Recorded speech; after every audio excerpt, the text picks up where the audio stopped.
Wow! Feel right. Wow! Ay, sino ka dyan?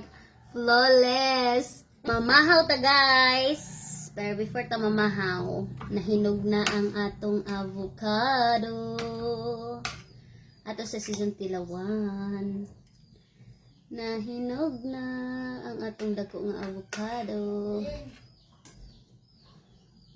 Tanaw, guys.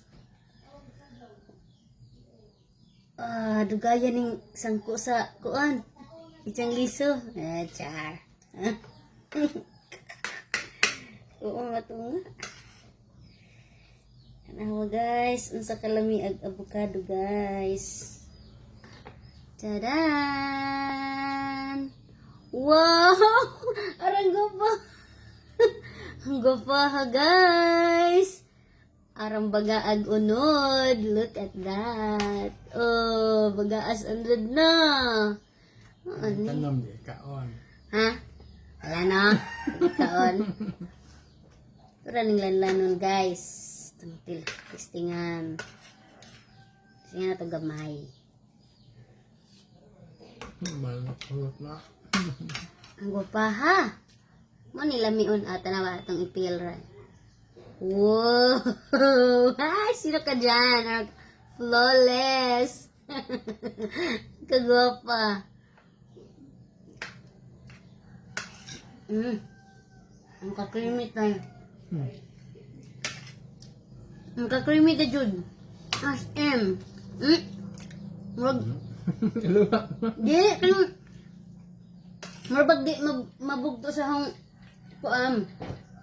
Murag di mabuwag lang mga simod. Nagka-uwi.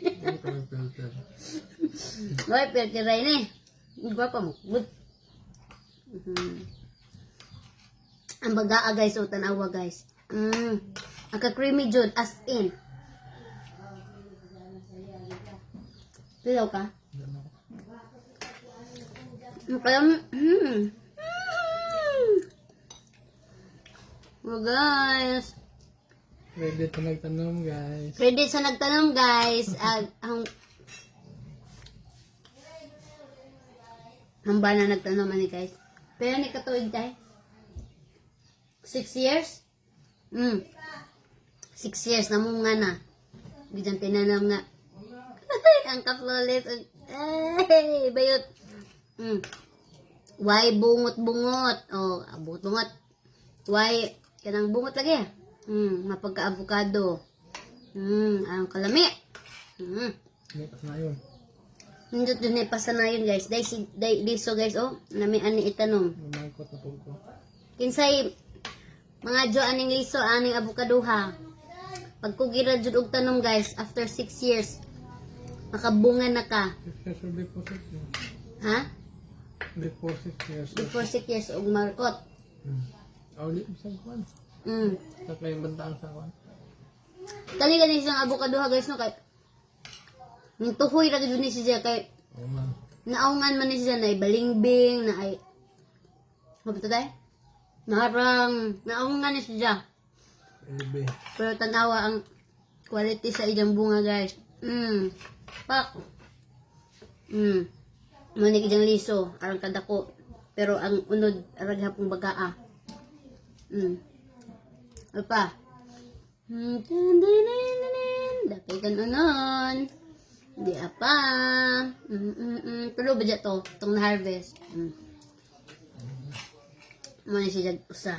Ay! Ay na guys. Kasi mga juglisaan niya, daay tulo. Tagaan og liso aron makatanom, aron maka-harvest po kon. Liso. Thank you for watching guys. Mamahaw ta.